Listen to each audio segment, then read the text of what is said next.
Cerita Silat Online Channel mempersembahkan serial Pendekar Raja Wali Sakti, episode Pertarungan di Bukit Setan, bagian 6. Jarum-jarum beracun meluncur deras bagai hujan ke arah kakek tangan seribu dan Pandan Wangi. Mereka berlompatan menghindari serangan gelap itu. Pandan Wangi langsung mencabut kipas saktinya, lalu menyampok jarum-jarum beracun hingga berguguran di tanah. Kakek tangan seribu merapatkan kedua telapak tangannya di depan dada, kemudian tubuhnya berputaran di udara. Seketika kedua tangannya mendorong ke depan setelah kakinya menjejak tanah. Seleret sinar merah meluncur dari telapak tangan lelaki itu. Ledakan keras terdengar bersamaan dengan hancurnya sebatang pohon ara besar. Hampir bersamaan, tiba-tiba berkelebat sebuah bayangan merah melenting ke udara, lalu meluruk turun dan menjejak tanah. Tampak seorang perempuan tua berdiri sekitar 4 depa jauhnya di depan kakek dan cucu itu. Perempuan tua itu mengenakan jubah longgar berwarna merah menyala. Wajahnya penuh keriput. Seluruh giginya hitam saat menyeringai. Matanya merah menatap tajam Pandan Wangi. "Nenek jubah merah," desis kakek tangan seribu. "Hik hik hik. Orang lain boleh tertipu ke Bukit Setan, tapi aku tidak. Bocah manis, serahkan kitab Naga Sewu, atau kau kukirim ke neraka." Suara nenek jubah merah kecil, tapi melengking tinggi. "Kitab itu telah direbut pendekar Raja Wali Sakti. Dia sekarang ada di puncak Bukit Setan mencari pedang naga geni," sahut Pandan Wangi dingin. "Bangsat, kau akan mempermainkan aku, heh," geram nenek jubah merah. "Kalau tak percaya, ya sudah. Tidak ada yang percaya dengan omonganmu, bocah edan. Kalau aku edan, mengapa kau percaya kalau aku menyimpan kitab itu? Sama saja kau juga gila. Kurang ajar. Lancang benar mulutmu. Biar robek mulutmu supaya lebih besar. Silakan kalau kau mampu." "Modar." Nenek jubah merah langsung mengebutkan tangannya. Seketika jarum-jarum beracun meluncur deras ke arah Pandan Wangi. Gadis itu mengibaskan kipas saktinya, maka jarum-jarum itu rontok sebelum mencapai sasaran. Melihat jarum-jarum beracunnya dengan mudah dapat dirontokkan, nenek jubah merah langsung menjadi makin geram. Mendadak tubuhnya melenting ke udara, lalu meluru ke arah Pandan Wangi atau kipas maut. Memang, dengan kipas baja sakti berada di tangan, Pandan Wangi bagaikan singa betina siap mencabut nyawa. Dengan jurus-jurus pendek dan berbahaya, nenek jubah merah merangsek Pandan Wangi. Pertarungan berlangsung sengit dan cepat. Pandan Wangi yang telah mendapat gemblengan dari pendekar Raja Wali Sakti selama 3 hari kini makin kelihatan gesit gerakannya. Gadis ini kini menampakkan kemajuan yang amat pesat. Jurus-jurusnya tampak lebih mantap dan berbahaya. 5 jurus berlalu dengan cepat dan nenek jubah merah semakin geram karena belum juga dapat menjamah tubuh gadis belia ini. Sungguh tidak diduga kalau kipas maut yang masih muda itu mampu menandinginya lebih dari 5 jurus. Sementara itu kakek tangan seribu nampak tercengang melihat kemajuan jurus-jurus kipas maut yang amat pesat dalam waktu singkat. Tring! Pada jurus ke-10 nenek jubah merah tidak dapat lagi menahan amarahnya. Dikeluarkannya sebilah tongkat pendek yang masing-masing ujungnya runcing. Dengan senjatanya ini iblis itu jadi semakin garang dengan jurus-jurusnya yang berbahaya. Begitu cepat dia bergerak, sehingga yang tampak hanyalah bayangan merah berkelebatan mengurung Pandan Wangi. Beberapa kali dua senjata beradu keras menimbulkan pijaran bunga api. Memasuki jurus ke-15 tampak Pandan Wangi mulai terdesak. Jurus-jurus nenek jubah merah semakin cepat dan beberapa kali hampir menemui sasaran. Pandan Wangi semakin kewalahan menerima serangan-serangan nenek iblis ini. Ketika tongkat nenek jubah merah menusuk ke arah dada, Pandan Wangi mengibaskan kipas mautnya. Kring! Pandan Wangi merasakan tangannya bergetar hebat dan jari-jari tangannya menjadi kaku. Belum sempat melakukan gerakan lain, mendadak kaki nenek jubah merah melayang cepat. "Buk!" Pandan Wangi mengeluh pendek. Perutnya telah kena sambaran kaki nenek jubah merah. Gadis itu terjajar ke belakang. "Hiya!" Nenek jubah merah berteriak nyaring. Secepat kilat ditusukkan tongkatnya ke arah dada Pandan Wangi. Pada saat yang genting itu, mendadak secercah sinar keperakan berkelebat cepat. Terak, setan! Dengus nenek jubah merah geram. Buru-buru ditarik senjatanya kembali. Mundur, Pandan! Bentak kakek tangan seribu yang ternyata telah melontarkan bintang perak untuk menggagalkan serangan nenek jubah merah. Kakek! Pandan Wangi ingin membantah. Mundur, kataku! Bentak kakek tangan seribu. Pandan Wangi melangkah mundur. Diselipkan kembali kipas mautnya ke balik ikat pinggang. Dari pergelangan sampai ujung jari tangannya masih terasa nyeri dan kaku. Tenaga dalam nenek jubah merah memang jauh lebih tinggi. Tidak heran kalau Pandan Wangi kalah dalam adu tenaga dalam. Masih untung senjatanya tidak terlepas. Kini dua tokoh saling berhadap-hadapan. Mereka saling pandang dengan tajam, seolah saling mengukur kepandaian masing-masing lewat sorot mata. Kakek tangan seribu menggeser kaki kanannya. Sedangkan nenek iblis itu mengimbangi dengan menggerak-gerakkan tongkat pendeknya melintang di depan dada. Suasana tegang menyelimuti tepian hulu sungai Banyu Biru. Mendadak, hampir bersamaan mereka berteriak nyaring dan melompat saling menerjang. Hia! Hia! Kakek tangan seribu dan nenek jubah merah sama-sama di udara. Kakek tangan seribu menggerakkan kedua tangannya dengan cepat lalu mendorong kuat-kuat ke depan. Nenek jubah merah melintangkan tongkat pendeknya ke depan. Pada satu titik, mereka bertemu di udara. Ledakan keras terjadi memekakkan telinga. Tampak dua tubuh terpental jatuh ke tanah. Kakek tangan seribu segera bangkit berdiri setelah bergulingan di tanah berbatu. Sedangkan nenek jubah merah juga sudah berdiri tegak. Tampak di sudut bibir masing-masing merembes darah segar. Rupanya kekuatan ilmu tenaga dalam mereka seimbang.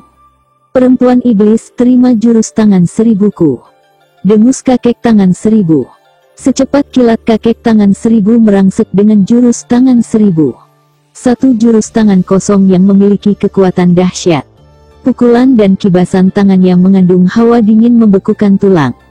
Jangankan tubuh manusia, batu cadas sekalipun bisa hancur jika terkena pukulannya. Sementara itu nenek jubah merah melayani dengan jurus bayangan merah. Jurus itu tidak kalah dahsyatnya, apalagi di tangan nenek jubah merah tergenggam senjata.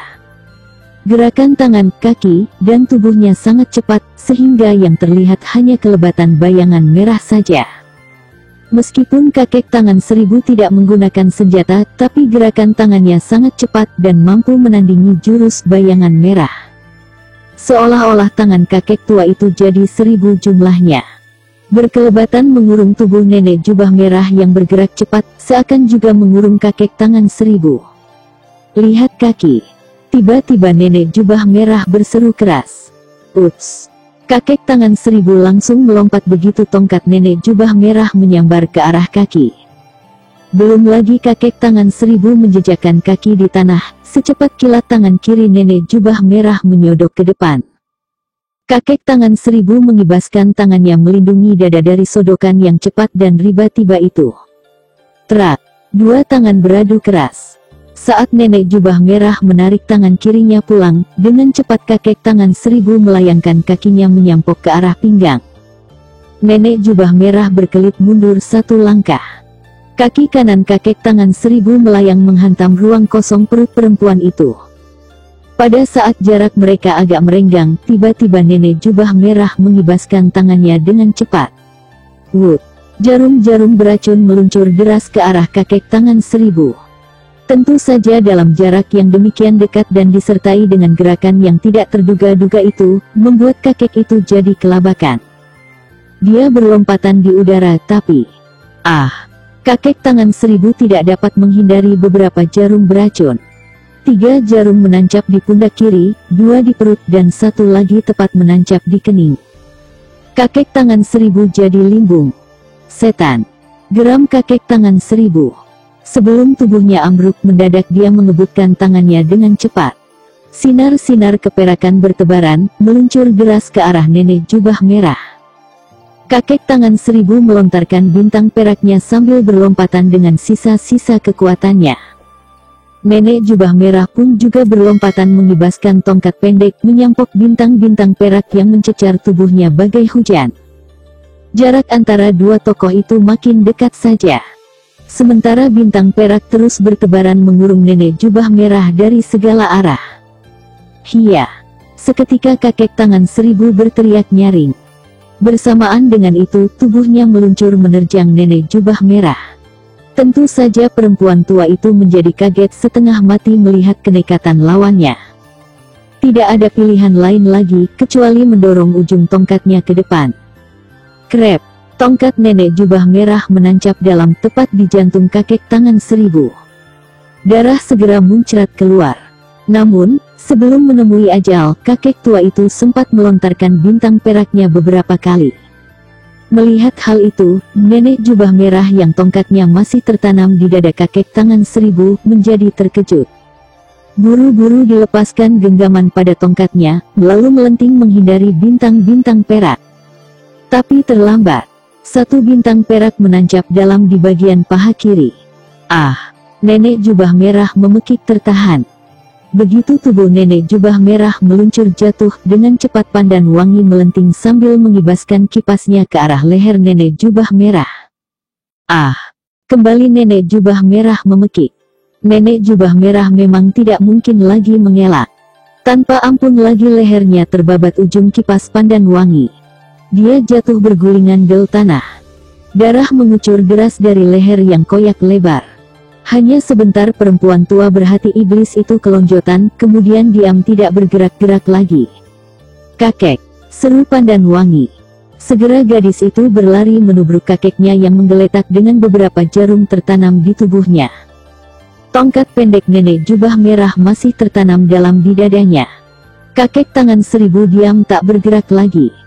Nyawa satu-satunya telah melayang, bersamaan dengan terlontarnya bintang-bintang perak dari balik lengan bajunya. Kakek! Rintih pandan wangi sambil memeluk tubuh kakeknya. Pandan wangi tak kuasa lagi menahan air mata yang meluncur deras membasahi pipi yang putih kemerahan. Bibir yang merah alami bergetar menyebut-nyebut nama kakeknya. Pandan wangi membopong tubuh kurus tua yang telah menjadi mayat. Langkahnya lesu meninggalkan tepian sungai Banyu Biru. Sambil membopong tubuh kakeknya, pandan wangi melangkah pelan menuju pondok yang tidak jauh dari hulu sungai Banyu Biru. Air matanya terus mengalir bagai anak sungai. Pandan wangi terus melangkah memasuki rumah kecil itu, kemudian meletakkan tubuh laki-laki tua yang telah menjadi mayat itu di depan.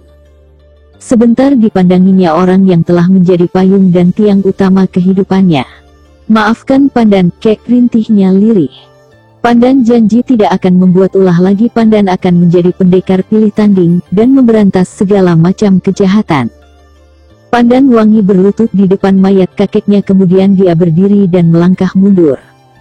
Matanya basah bersimbah air mata, menatap sayu tubuh kurus yang terbujur di depan kayu. Pandan wangi terus melangkah mundur sampai keluar pondok. Selamat jalan, kek. Hanya aku yang bisa melaksanakan keinginanmu, bisik pandan wangi lirih. Tangannya bergetar mengambil obor yang tertanam di depan pondok. Sebentar dia berdiri mematung memandangi ke dalam pondok yang terbuka pintunya. Dengan hati berat gadis itu melemparkan obor ke atap rumah. Dilaksanakan pesan kakeknya agar membakar pondok ini beserta mayatnya. Pandan wangi mundur beberapa langkah ketika api makin besar melahap pondok itu. Bunyi kayu terbakar meletup menambah kepedihan hati gadis itu.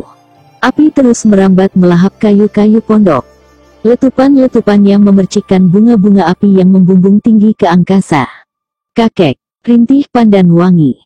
Bukit Setan tampak angker menjulang menantang langit. Seluruh permukaannya ditumbuhi pohon-pohon besar dan kecil yang rapat. Sulit untuk mencapai puncak bukit yang penuh oleh pepohonan dan batu-batuan yang besar, membentuk lembah dan jurang-jurang terjal. Keadaan yang sulit dijamah ini, menjadi tidak mengherankan kalau penduduk desa Banyu Biru yang berada dekat bukit itu enggan untuk memasukinya. Sebenarnya bukit ini tidak seseram seperti namanya. Bukit ini tampak begitu indah dan sejuk udaranya mungkin karena memiliki banyak jurang dan lembah yang dalam serta pepohonan yang rapat sehingga tampak menyeramkan. Belum lagi batu-batuan yang mudah gugur dan lumpur-lumpur hidup yang siap memangsa apa saja yang masuk ke dalamnya. Rangga yang sudah mencapai puncak Bukit Setan itu, berdiri mematung memandangi sekitarnya. Tampak di sebelah timur, desa Banyu Biru terlihat indah dengan sungainya yang meliuk-liuk melingkari lereng bukit. Di mana letak goa yang didiami pertapa itu? Tanya Rangga dalam hari. Kembali matanya beredar ke sekeliling. Yang tampak hanya pepohonan dan batu-batuan. Sedikit pun tak nampak tanda-tanda kalau di puncak Bukit Setan ini pernah terjadi kehidupan. Bahkan, sepertinya binatang pun enggan hidup di sini. Sejak tadi Rangga tidak menemukan seekor cacing pun di puncak bukit ini. Benar-benar senyap dan mati suasananya. Ketika pendekar Raja Wali Sakti itu dalam kebingungan, mendadak telinganya yang tajam mendengar suara mencurigakan dari arah barat. Rangga segera mengarahkan pandangannya ke sana. Tampak gerumbul semak bergoyang-goyang seperti terlanda sesuatu yang berjalan mendaki puncak bukit ini. Seketika pendekar Raja Wali Sakti itu melenting tinggi ke angkasa. Sedikit kakinya menjejak ranting pohon, lalu melenting lebih tinggi lagi. Sampai pada tempat yang paling tinggi di pohon besar, Rangga duduk mengawasi keadaan di bawahnya. Matanya yang tajam bagai mata elang, langsung melihat 4 orang sedang berjalan merambah semak belukar menuju puncak. Rangga kenal betul terhadap 4 orang itu. Mereka adalah 4 setan jagal. Golok mereka berkelebatan menebas semak yang menghalangi langkah mereka. Rangga segera mengerahkan ilmu meringankan tubuhnya. Seorang tokoh sakti sekalipun, masih cukup sulit untuk mengetahui keberadaannya kalau dia sudah mengerahkan ilmu ini. Sementara itu 4 setan jagal telah mencapai puncak. Mereka berhenti tepat di bawah pohon, tempat pendekar Raja Wali Sakti bertengger di atasnya. Bagi pendekar Raja Wali Sakti tidak terlalu sulit menangkap pembicaraan mereka. Lebih-lebih setelah ia mengerahkan ilmu pemecah suara dan pembeda gerak. Gara-gara kipas maut kita yang sulit jadinya, dengus jagal merah. Iya. Kalau saja tidak ada pendekar Raja Wali Sakti, telah kutebas leher gadis liar itu. Sambung jagal biru. Hehehe. Paling-paling kau nikmati dulu tubuhnya, olok jagal kuning. Bukan aku, tapi kita. Rungut jagal biru. Ketiga jagal itu tertawa gelak kecuali jagal hitam. Dia berdiri tegak menatap ke arah desa Banyu Biru. Mulutnya terkatup rapat menampakkan wajah tegang. Tawa ketiga jagal berhenti saat melihat jagal hitam tidak berkedip memandang ke arah desa Banyu Biru. Memang, dari tempat itu mereka bisa memandang dengan jelas ke arah desa dan lereng. Apa yang kau pikirkan, jagal hitam? Tanya jagal merah. Jagal hitam hanya menggumam tidak jelas. Jagal merah mengarahkan pandangannya pula ke sana. Keningnya berkerut begitu melihat titik merah bergerak ke arah yang sama. Wajah mereka langsung menegang melihat titik merah yang kini makin nyata menjadi sebuah bayangan yang bergerak cepat seperti melayang dari puncak pohon yang satu ke puncak pohon yang lain.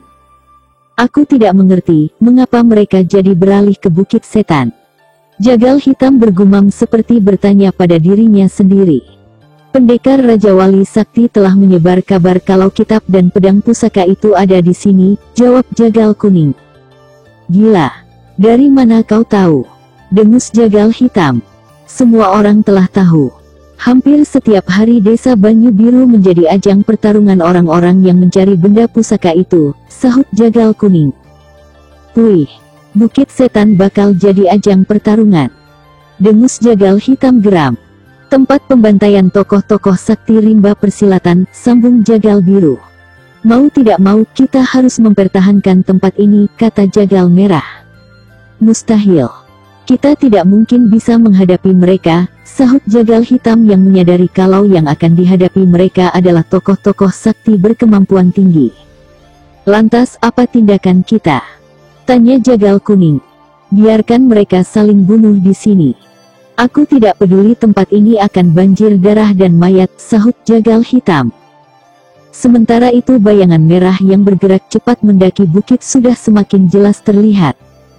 Jagal hitam mengedarkan pandangannya ke sekeliling, lalu memberi isyarat agar yang lainnya bersembunyi di balik sebuah batu besar tidak jauh dari tempat ini.